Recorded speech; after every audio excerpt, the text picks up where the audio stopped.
The two businesses that have joined. It's a little bit of a late start, so I'll try and get through the presentation as efficiently as possible. So we do try and wrap up in a timely manner. First of all, hi, my name is Ching Ching, and I've been engaged by Melton City Council to deliver today's program. You'll also see me, as Susan said, sort of wandering around the streets as we meet with different businesses who've signed up to this program. I will talk a little bit further about the program towards the end of the presentation, but today it's really more about trying to inspire you to think a little differently about your own shop fronts. I'll switch over now to sharing my screen so that we can see the presentation that I've got. Hang on a moment, I'll just do share.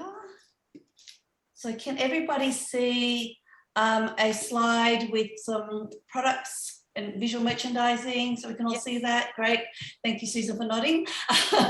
So today, we're really talking, the topic is visual merchandising, but really I'm going to focus more so on the shop front and what that means in terms of how does visual merchandising impact our shop fronts. So without further ado, shop front or visual merchandising is really largely about presentation. It's about how we present our business logo, our brand, our products, our services, our physical business space, so that we're really trying to entice more customers. So keep in mind that the presentation and the way that our shops are being perceived is really quite integral, and I'll keep coming back to that throughout the presentation about how we can keep lifting the way our shops are presented in a visual way. So today it's a slightly longer presentation than previous ones. We're covering a few extra things here. We'll talk briefly about our brand and how that then relates and links into our shop signage, and then how our shop signage, amongst other aspects, can help create a very appealing shop front. We'll talk also about window displays and how that can then filter into some ideas for Christmas, and then I'll finish off the presentation with how you can be part of this program that Council's offering to businesses in Melton Town Centre to have your shop front improved with our team helping you out. So lots to talk about, but first of all, what is our image? What is our brand? What is our identity? What do they even mean? So when I talk about our image, it's really the way that our customers perceive us. How they judge us, how they relate to us, how they feel when they come into our, into your business.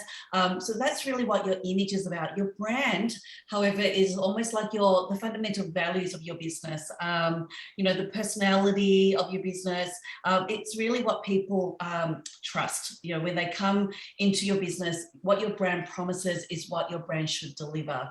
And then finally, with the identity, that's almost the combination of the two ideas together to form something that people can visually see, identify with, that's also tangible. So then your brand identity or your identity often is represented in a logo situation that then filters down into everything that presents your logo that identifies your business. So that's a lot to kind of process, and I've really tried to make that as simple as possible, but it'll start to make sense as I show more examples of how this can come to be. But as you can see, perception is absolutely everything. So what we're trying to do is to shift our customers' perception into a more positive view of your business, so that then they're likely to interact with it and come back. So an example of a business that's got a very strong sort of corporate identity, we all know Ray White. Obviously it's a real estate agent that's been around for many, many years. What's been consistent throughout the years that they've been operating is their brand colour hasn't really changed. They've always had that yellow, across the different sort of versions of their logo. And what I really like is the way that they've utilised their branding and their corporate colours throughout all their outlets. So this example is their office in Preston, High Street Preston. As you can see, the colour of the brand is really strongly used in the doors, the bicycle, the signage is really pared back because they feel that it being such an established business that seeing that colour, you will instantly know that that's Ray White. Hopping over to New South Wales, you've got their office in Newtown, just sort of outside of Sydney, and they have a very different approach. So the way they do up their shop fronts and certainly their fit outs is very much dependent on their demographics. So you've got your Preston High Street, very cultural, slightly different demographics to a very high-end, high-priced properties in Newtown. So in Newtown, instead of all this signage, they've just pared it back, set up the space like an art gallery. So when you're going in, you're in sort of, real estate sort of gallery showroom space as opposed to an office kind of space. But the colours are consistent. So their branding is still very consistently presented. A different example of where branding is also consistently presented, but in a very different sort of format, is by having the logo mark everywhere. So this business has multiple shops throughout Melbourne, and you will see their signage is always consistently presented. Their windows are always professionally presented. Even their vehicle is, graphically treated so that it ties into their branding right through to their packaging. So this is a very sort of quite a polished sort of way of doing their shopfront signage, but also really consistently branded so that you can't miss it. And for a business that's establishing their brand, that's definitely one way to do it.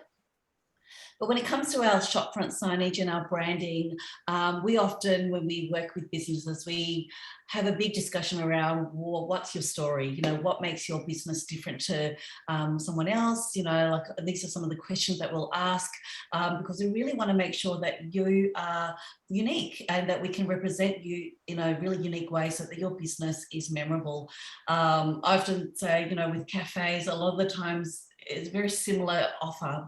Coffee is coffee to the sort of non-coffee connoisseur. So how do we make that your cafe offer different to a different cafe offer through the brand story? So some of the stories that we then flesh out with businesses, we look at ways that we can tell that story. Can we tell it in a physical sense, whether it's in the shop itself, literally spelling it out, or is there a way that we can tell a story that's ongoing through the service that's offered, whether it's your style tips for this month or whatever it is that again makes your business stand out.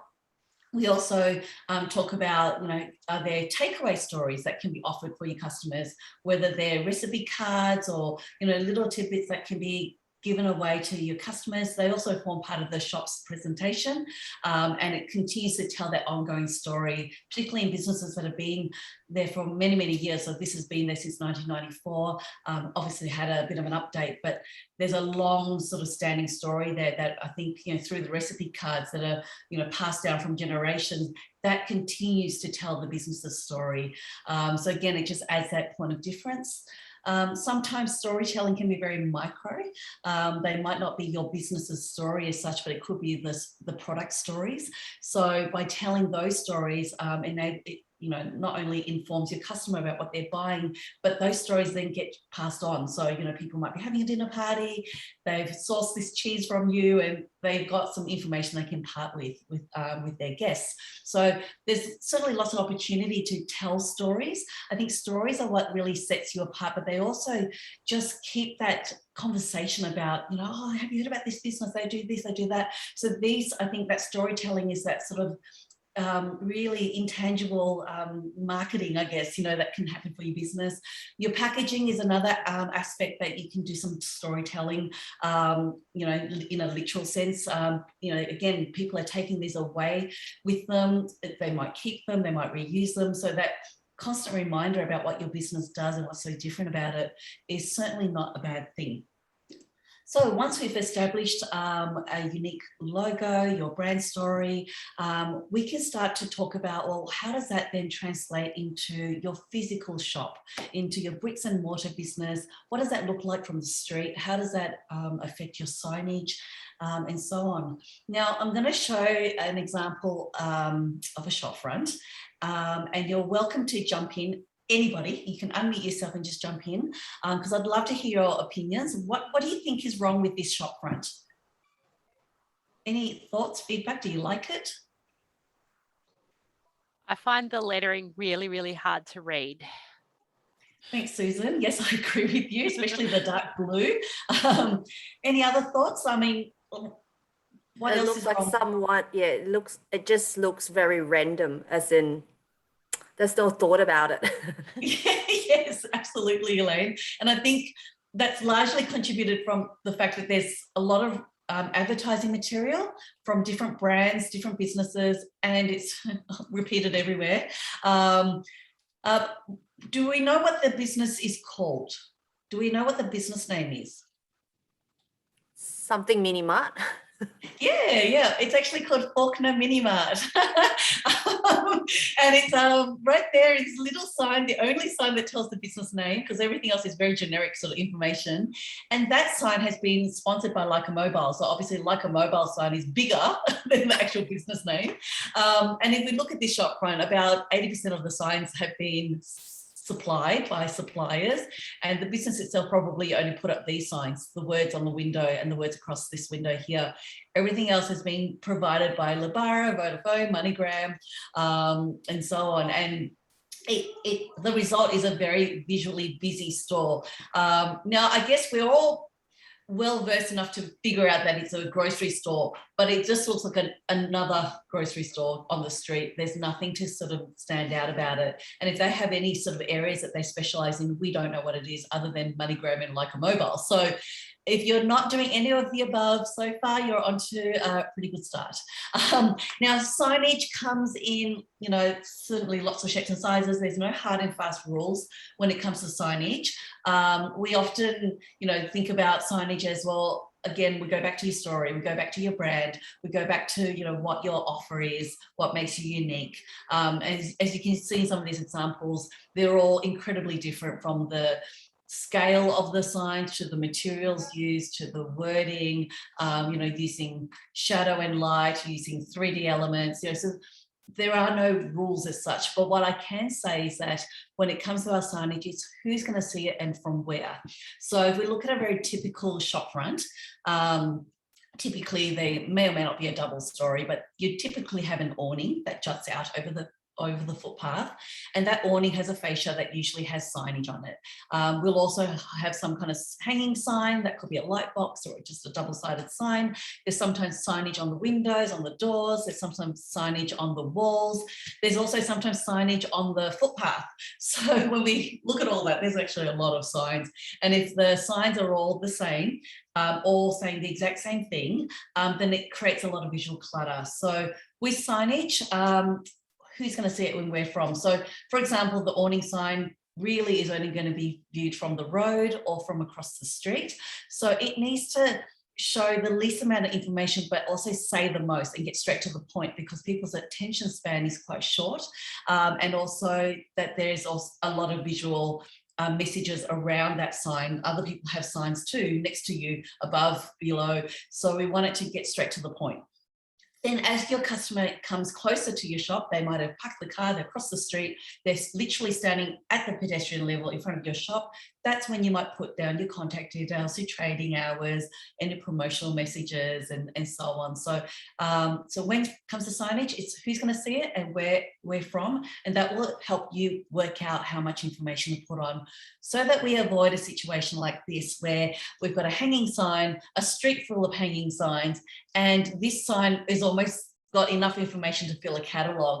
And you know, the more information you put on, the smaller the text becomes, the more distortion that the sign writer might apply to your images, and it's just a visually very busy sign.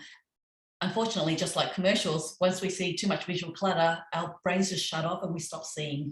So if this sign literally just said Wix Computer Repair and Services, we'd probably see it. But with all this visual clutter, it just sort of blends in with all the other signs on the street. There's nothing to say that you can't have a lot of words in your signage. It's really comes down to how it's done. Why this particular shopfront looks quite effective. The wording is not taking away from the shopfront itself. It actually almost enhances the offer, because there's so much negative space and so much sort of visual sightlines into the shop. You've got a lot of breathing space, and so the brand has time to kind of, you know, process. Oh, this is Bonnie's hair salon. Oh, there's a barber shop on the other side. They do women's, they do men's hair, obviously, with the visual of the silhouettes.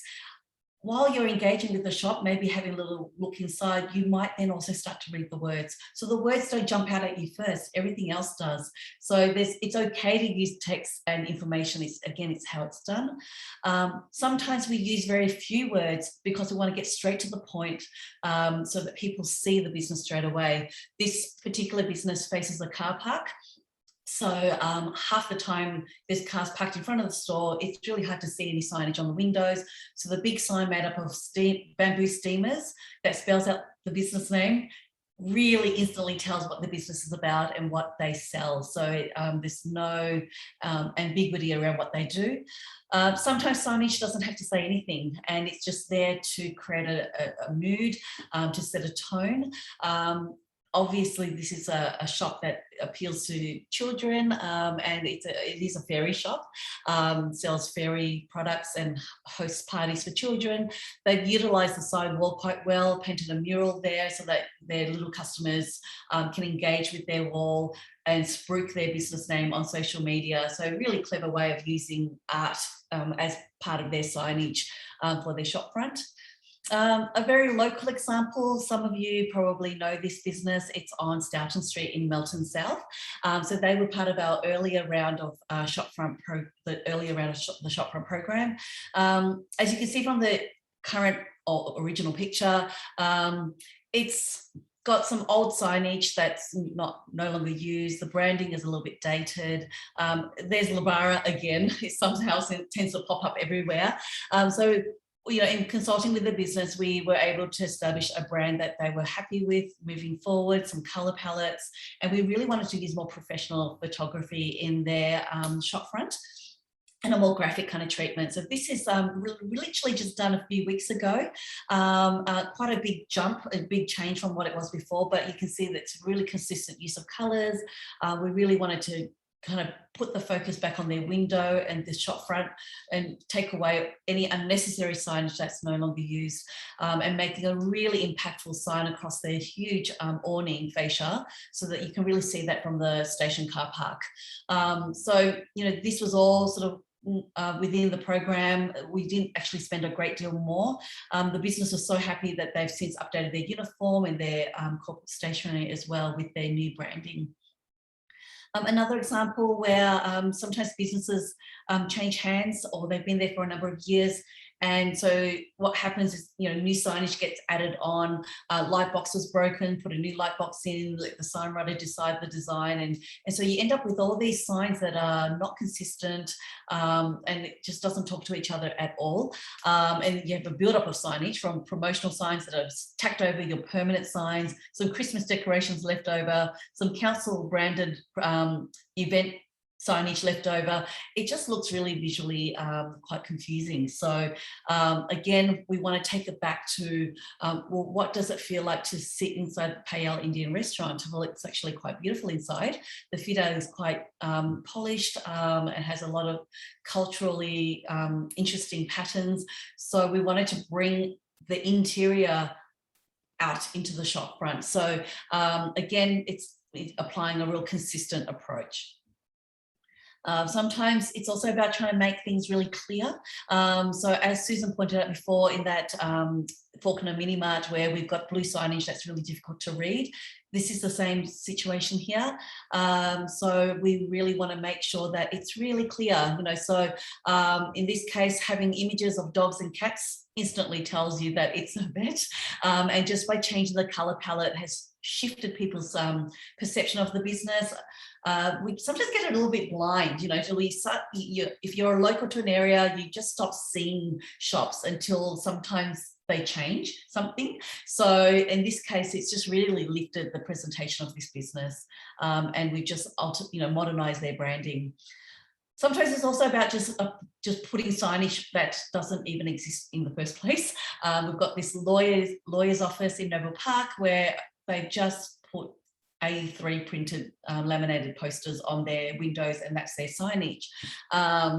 For fear that people will damage their, through consultation, there was a bit of a fear, if we put signage on the windows, people are going to peel it off. And, so through further consultation with them, we were able to convince them that it's fine. It's okay to put signage up on your shop front, and people need to know where you are. They need to be able to find you. So even putting a hanging sign, and with just the word lawyers, was enough for people to go, oh, that's where it is. We also got rid of the daggy furniture inside and replaced them with chairs, because that's very much a part of the shop front experience as well. So as you can see, a lot of the times they're not very complicated updates that we do.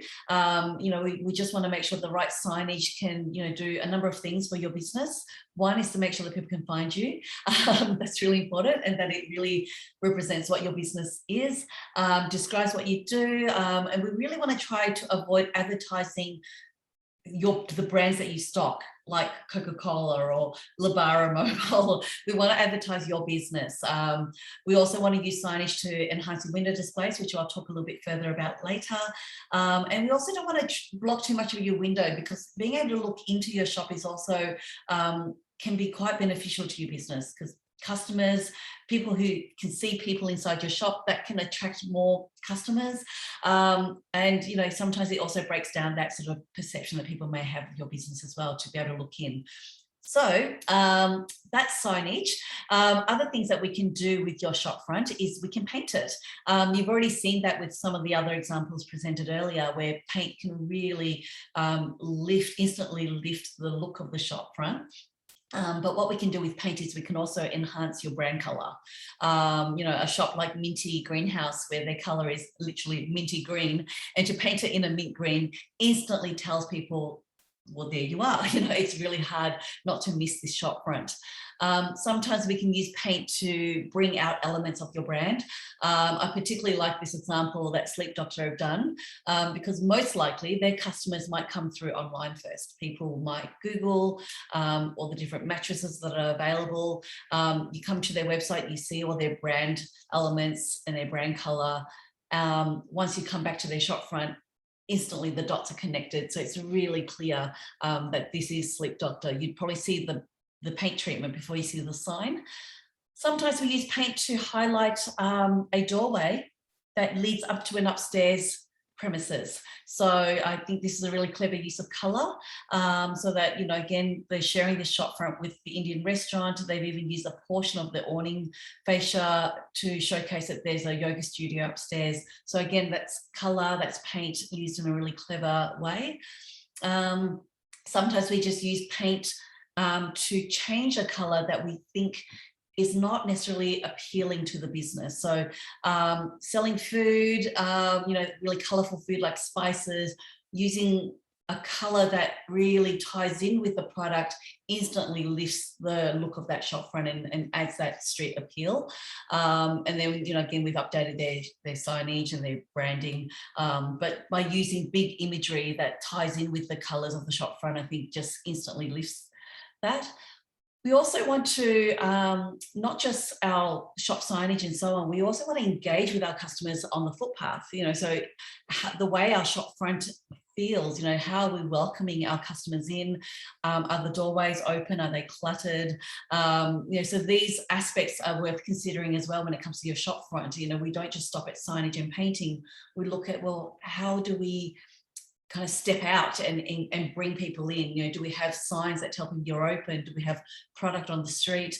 Are there clever ways that we can utilize the footpath if there's a promotion? Do we also use that outdoor space as a way to extend the experience of the interior out onto the street? And this Vietnamese restaurant in Sydney has done that very well, where whether you're sitting indoors and outdoors, that transition between the two is quite seamless, and all the textures and the materials that they've used is very much consistent.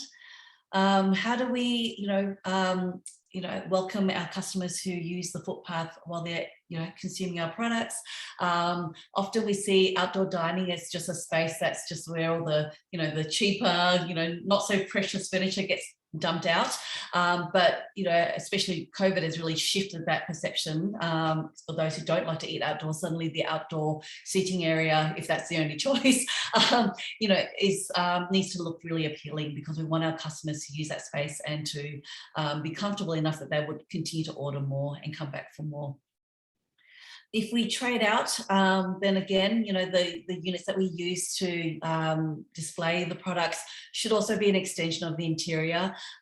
We often see a lot of just really cheap and nasty, wonky display racks put out on the street with stock that are, and I quote off one trader that I consulted with in Springvale years ago, "Oh, that's just the stock that I don't care if people steal." Probably not quite the right attitude. And also, you know, if we're doing a clearance, then that's fine. But once the clearance has ended, remove the stock, remove the rack. If it's a permanent display, then that should really be, you know, dressed and displayed and presented in the same quality that we have inside our stores. So at this point, our customers still haven't come inside our store yet, so we really want them to come in and go, "Whoa, what's going on?" So the best part to entice customers in is through our windows. They're almost like the trailer to your movie. They're like a preview into what else is on offer inside your shop. And even if you don't sell products, you know, having something there to give customers an, you know, more understanding of your business, to see what else you do. They're a space that we really need to utilize, because guess what? You're already paying for it in rent. So we want them to basically generate sales as well. A little housekeeping thing before we get into our window displays. Those of you who hang products or hang posters or hang backdrops in your window displays, it's easy to end up with a situation like this, where you end up with lots of staples and lots of pins and lots of fishing wire left over because they're too hard to remove. And when you're up there on a ladder, and believe me, I've done a lot of window displays in the last 20 years, it's really hard to work out if things are straight. And unless you've got another person outside telling you to go up or down or higher, lower, or forward, back, it's really, really hard to organize what you're hanging. So if you do hang items in your windows, then I really do suggest having some kind of grill installed in the window space. It could be quite high up against the ceiling, so you don't see it, but it makes hanging anything really, really easy. And if a grill isn't to your liking, then even just a couple of curtain rods, again, it just helps it really easy for you to hang Christmas decorations or posters or products. You know, sometimes we need to hang our products in the window for them to use the space better. So, you know, if you can do that for your window, you'll find that the task is a lot easier, and you might be more inclined to replenish your window displays more frequently. Another thing when it comes to window displays that I want to highlight is the notion of grouping your stock. So grouping is a technique that we use all the time. It means that you can basically display your products or merchandise in the smallest amount of space, but with maximum impact. So here's an example of a 1, 2, 3, 4, 5 items in a window display that's occupied one of the larger windows in this furniture shop. And it doesn't look very appealing. They are literally plonked side by side. Mirror, you wouldn't normally put it on the floor, but here it is sitting on the floor. So by grouping the merchandise or the products, we've been able to relocate all the items to a smaller window, so that we've freed up the large window for a larger item like a sofa. And we've brought in other stock from within the store. So we've also integrated some add-on merchandise as well. But the tighter grouping and grouping them together also means that suddenly all the items are connected. So if I was looking to update a bedroom suite, then I'm more inclined to buy everything, because I feel like, oh, if I get this, then I probably should get that as well, because they all match and talk to each other, as opposed to placing them in a single format along the floor. So grouping is definitely a really great technique to think about. Another thing to consider when it comes to your displays is how your customer will read your display. So we tend to read displays like we read words, like we read art. We tend to move in a Z pattern from left to right and top to bottom. So if we look at this display example in the window, there's a lot of stock here, but by displaying in a sort of Z pattern, so you can kind of see there's a sort of a subliminal sort of Z pattern that's been formed through the light colored stock running throughout the display. By scanning it in a Z pattern, our eyes actually see everything in the shortest space of time. If we were to unpack all this stock and display them just next to each other without grouping them tightly, we'd probably end up taking up 3 trestle tables, which is A, not great in terms of space, and B, not very visually interesting. So your customers are not likely to scan it. Our eyes are naturally attracted to light, so we will see light before we see dark. And so by following the light colored items, we will see everything in just a matter of seconds. So once we kind of establish what we would like to display in our windows, sometimes displaying less is definitely more. We have a very clear focal point, and in this case, the display items are just lights, quirky little animal lights, and the display is supported through the props that they've used in it, so that the products themselves really stand out and they're interesting enough that people go, oh, what's going on here? Are these animals actually holding up a little light globe? So by displaying less, we're also encouraging our customers or arousing their curiosity to go, oh, what else do they sell? What else do they stock? So sometimes less is more. Sometimes it's easy to block our products by theme or by color. So that makes it really easy to display a large variety of merchandise in a relatively small space. So whether we pick out a theme, so whether it's just tropical floral, or we pick out a color, everything red, then you can display lots of different types of products all linked by the one theme. So you're telling your customers, we do from crockery all the way through to soft furnishings, just by linking them by their color. And again, we're trying to get them to come in and go, oh, okay, what else do they sell? So we're not showing everything, but we're just showing a bit of everything through the common theme. Sometimes we use props to elevate stock so that they're at a comfortable eye level. We were just talking about VM little tips, and eye level, I've been told, is bi level. So if they're too low, we don't see it. If they're too high, we can't reach it, we won't touch it. So at a comfortable eye level, your customers are more likely to engage with your displays. So in this case, we've got a really large window, lots of small products. So the props themselves, while they take up a large footprint, they're there to elevate the stock so that you can really see them. And what they've also created is lots of negative space so that your focus is on all the coloured products. Like signage, there are no hard and fast rules when it comes to props and what you're using to elevate your stock and to display your stock. At the end of the day, we're not selling our props, so we try not to let them sort of take over unless they're there to really, really enhance your merchandise and what you've got on what you're promoting. But as you can see, from a bicycle to a bullnose clip, anything and everything can be a prop. It's really how we apply it and what the story is that you're trying to tell, what the theme is that you've established for your window display. Once you've got that idea in place, then you source the prop. So we try not to kind of work in opposite. We try to go, okay, what are we doing? What do we want to sell? What do we want to promote? And then we try and find the props to support that.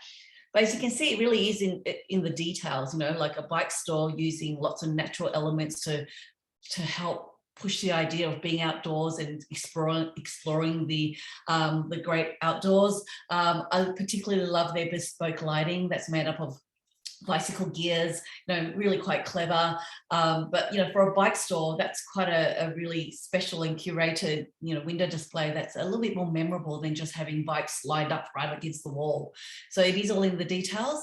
I'm going to finish up with spending about 10 to 15 minutes on some window display ideas for Christmas, because we just blinked and suddenly it's Christmas. When we go down the street now, the displays are already up, the trees are up in many shops, and so now is a really good time to start thinking about it, planning it over the next couple of weeks so that you can start to populate your shop with Christmas decorations by the end of November, early December. We all we like to have at least a 4-week promotional period for Christmas, although shopping centres are doing it earlier and earlier and earlier. Having said that, now is a really good time to start. So obviously December should be and has been, tends to be the most busiest trading period. And now coming out of lockdown, I think there's no question it's going to be incredibly busy, with people, desperate to come out and interact with your bricks and mortar shop, but also because suddenly Christmas is even more meaningful because we can catch up with our family members and so on. So it is showtime.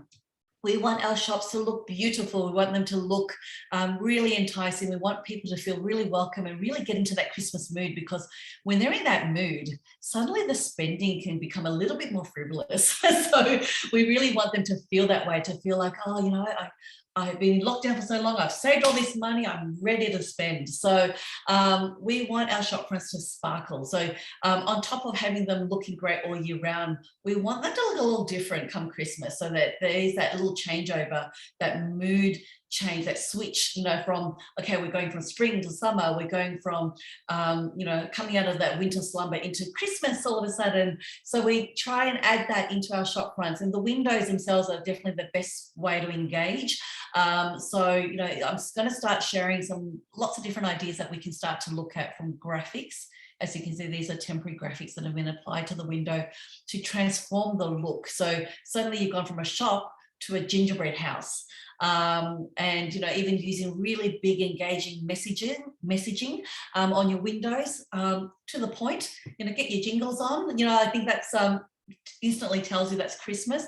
So you've got your regular signage, but then we're bringing in some extra signage just for the festive season. And your decorations don't have to be confined to the interior of your shop. You know, if there's an opportunity to bring it out, I've seen shops where they put out poinsettia trees, plants outside their shop, so the plants are out, the shop's open, the plants come in at night so they don't get stolen. We can also look at how we can engage on the footpath. If you've got a VIP night, so again, these, you might need to have a discussion with council about whether that's allowed, but you know, if it's just for a one night event or a breakfast opening for your VIPs, you know, this is a really great way to break that visual. So people are walking down the street, it's like, oh, why is there ribbon, you know, literally spilling out of this shop front? So it just, again, it just creates that that visual difference, and it arouses curiosity. So again, it's just changing it up. But our windows are really where we want to put the most focus. You know, we already know that windows are a space that already does and can sell for your business. So we want to try and make sure that they look a little bit special for Christmas. And if you are going to do one big window display a year, then Christmas is definitely the one. So now's a good time to start planning. You know, what colors are you going to use? What sort of props do you need? Are you going to have a tree? Do you want to put lighting up? Where are you going to buy everything from? You know, Kmart and Bunnings already put a whole bunch of Christmas decorations out available to you, and they're definitely great from a cost perspective, as opposed to going to a Christmas decoration shop, who tend to be a little bit more expensive. So try and make sure you've got everything planned. What stock will you have, and will they be on rotation? Will your Christmas decoration be so difficult to get in that you'll only have the same stock? So maybe you might want to tweak that concept if you want to keep changing your stock and replenishing your stock, because at the end of the day, we want people to buy the stock that's in the window. So we don't want them to just stay there. So as I mentioned before, about 4 to 6 weeks of exposure. The displays tend to come out after New Year's, and try to make sure you remove all Christmas stuff after New Year's, because beyond that, it starts to feel like they've been there forever. So as you can see with windows, Christmas windows, it is about creating that sense of theatre. You know, we know Maya, David Jones, they do that really, really well, and they do that every year, where they draw crowds to come in and look at these windows that actually don't sell anything other than some theatre. They don't sell any products, and it's almost like a gift back from Maya or David Jones back to the community. Now, as a business owner, you know, it's prime retail space, so you do want it to sell, but is there a way that we can do it in a really theatrical sense? So that's something to think about when it comes to creating a concept. Now, most of the time, and we do this for a lot of businesses, it starts with a tree. A Christmas tree is a great starting point.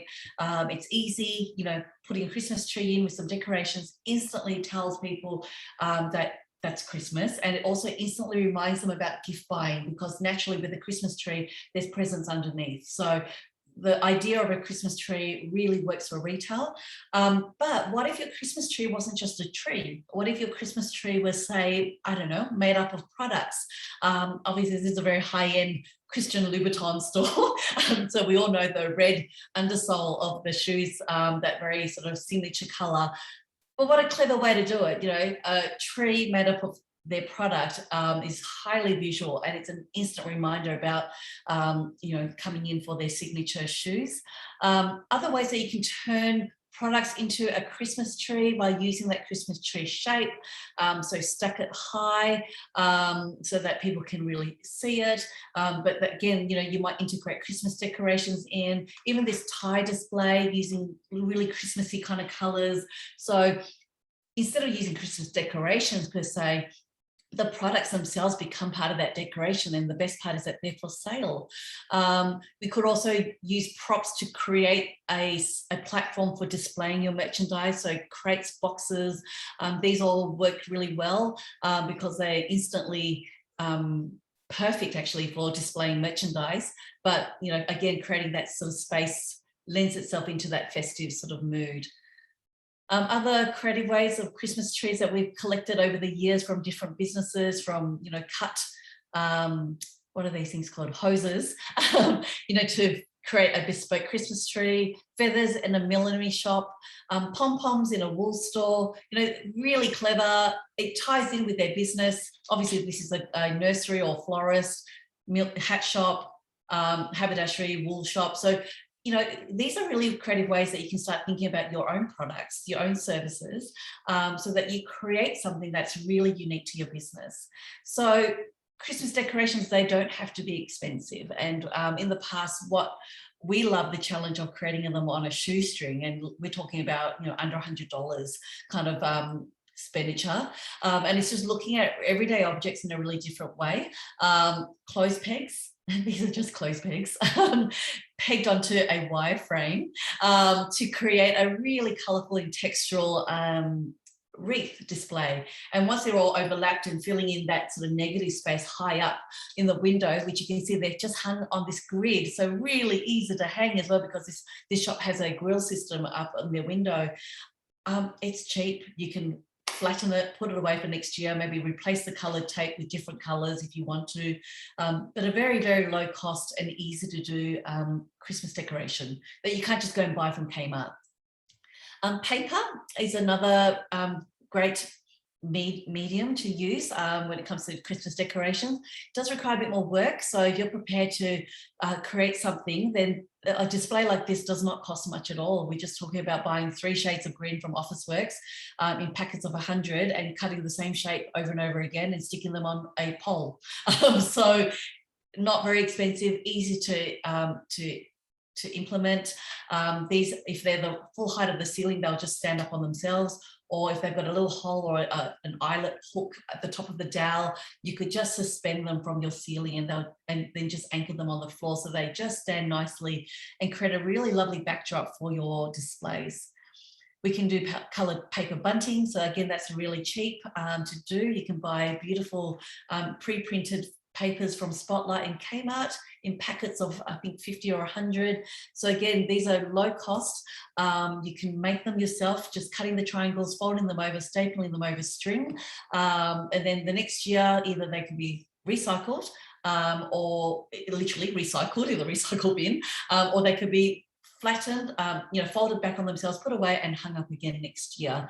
So you might even have a few color palettes ready to go. So one year you might do your reds, next year you might do greens and golds. So a really simple way to do Christmas decoration. If you're a bit more crafty, you could also make your own decorations either through origami. So we made these poinsettias, paper poinsettias, and then basically pinned them to a mesh on a triangular frame and created a bespoke Christmas tree. So this has been done for the Dandenong Council for the last 5 years running, and in the last 5 years we've used the same frame and we've simply changed the decorations every year. So again, decorations can be reused in a really clever way. So in this case, we've kept the frame, we've kept the mesh, and every year we change it from paper decorations to, sometimes we use purchase decorations like baubles or garlands. This year we're doing a butterfly decoration, so watch this space. Next year we'll showcase that. As you can see, lots of different ways that we can do decorations through different materials. So fabric is another medium worth considering as well. So this is a really simple decoration made of fabric that's been sandwiched between embroidery hoops and then suspended so they look like giant baubles. Really simple. If you're a fashion store or an atelier, then having a little, sort of purposely made bespoke decoration for one of your mannequins instantly creates that Christmas mood. So as you can see, we don't always have to buy decorations. If you're willing to get a little busy, plan it ahead, then you can create a really unique window display that's really representative of your business. I love also packaging and gift wrap. That's another great way of adding colour and texture to your window display. And it also tells your customers that that's maybe a service that you offer, and it will save them time if they purchase from you because you're willing to wrap it for them. So this is, a little untraditional in terms of the colour choices, but it looks really festive and it really does lend itself to that sort of, party sort of atmosphere that we're likely to have, come summer. If you can, hanging some lights in your window will just put that finishing touch. So in the same way that, sometimes we'll drive to different suburbs to look at houses that are lit up with hundreds of lights, why are we not doing that with our main streets? Why are we not walking down the street and enjoying some of the magical lighting in the shop window? So I think there's an opportunity here for businesses to band together and work together to light up their windows to create a destination. If people are already coming, out there in droves, either eating out later or shopping later, then this is a really nice way to just add to that sort of festive atmosphere. So where to from here? It's just a little past 2 o'clock. I'll just summarise sort of where we're at. A few things to consider when it comes to your business. Have a think about your logo and your brand. Is there an opportunity to update it or change it completely, like what we've done with some of our past businesses? When was the last time you looked at your store? Have you stepped outside and looked at it from across the road or from the side, from the back, from the inside, from the outside? Is there some maintenance works that might need to be done? Can you read the signage? Is it clear? Is there too much information? Is there not enough information? Is the information even relevant still? So really have a think about it. Do you need to paint it? Are there tiles missing? And some general sort of upkeep. I think now is a really good time to think about that and address it. Are your windows and doors clean, and do you clean them regularly or have someone come and do that for you? How often do you change your window displays? I'd say now's a really good time to plan your Christmas window so that then you can then rotate your stock maybe every week so that it keeps things really interesting for your customers who are most likely out shopping. Also, if you do use the footpath for seating or for displaying merchandise, how does that look? Is it representative of your business? So is it tidy? Can you access the stock? Is it comfortable if people are sitting down? So lots of things to think about. I would even suggest to pretend to be a customer for your own business and just experience it through fresh eyes. This goes without saying, to clean your shopfront regularly so that we don't end up with cobwebs and dirt and dust. It's easy to allow that to happen being on the street, but by cleaning it sometimes is just all it needs rather than repainting. Now, should you and have you already applied for the Shopfront Improvement Program that Council has offered to eligible businesses within the Melton Town Centre? Some of you probably have received lots of information already from Susan and the rest of the team at Council. There has been a flyer that's been circulating with a form. So this program, if you are one of the successful applicants, enables you to access myself and our team to help you design your shopfront. We will work with you, flesh out your story, work with your brand, look at how we can design new signage for you. We'll show you in terms of some digital photography of how that could look so you can get an idea of what it would look like. We'll get everything quoted for you so you will know exactly how much it will cost, and we'll itemize the costs so that you have a really clear understanding of this is what can be done for your shopfront. Now, the best part is that our time is at no cost to you. There is no cost for you to sign up to the program, and you get up to $2,000 through the program spent on works that we do. So if there's painting and signage, let's say, then up to $2,000, the program will cover the cost of that. If it goes over, then you're in a position where you can choose to spend more, like the butcher shop on Stoughton Street, Westone Butchers. They spend an extra $900 more because they felt that there was really good value for them to just do the whole thing.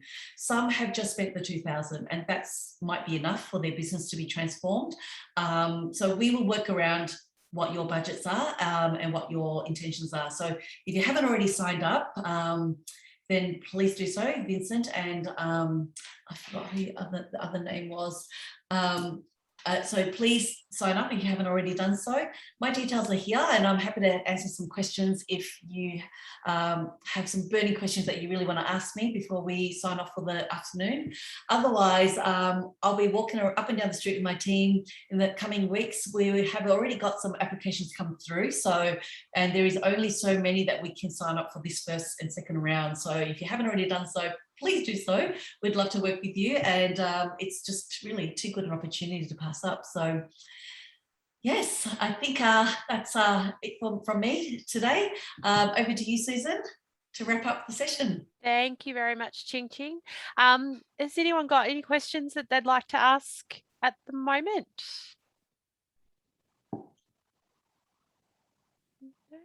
No, all good. Perfect.